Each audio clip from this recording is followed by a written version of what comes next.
L'aventure est toute récente, à peine quelques mois depuis le lancement de l'opération de crowdfunding qui lui a permis de récolter 18 000 € et le lancement du premier numéro sorti des presses en septembre 2017. Un pari un peu fou pour cette ancienne pigiste, lassée de constater que l'Asie dans la presse française se limitait à quelques clichés comme le Nouvel An chinois. Pourtant, le public est déjà au rendez-vous alors que le numéro 2 de ce bimensuel est tout juste dans les kiosques.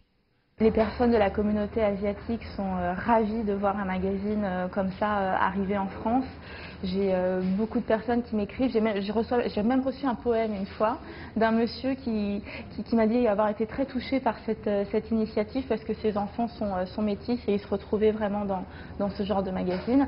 Et puis il y a aussi plein de personnes qui ne sont pas de la communauté asiatique mais qui sont ravies de découvrir un peu plus les cultures asiatiques en France, qui sont ravis de savoir quels sont les films, quelles sont les expositions qui vont arriver et voilà, qui essaient de se nourrir un petit peu de ces cultures-là pour découvrir un autre continent.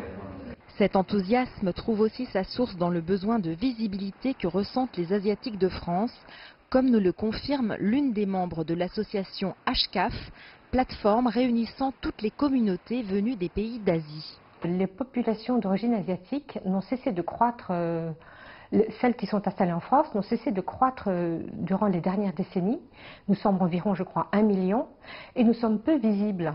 Et je pense qu'il y avait effectivement un besoin de se montrer plus visible. On a souvent l'image de l'asiatique commerçant ou restaurateur, si je ne mentionne même pas le blanchisseur de Lucky Luke.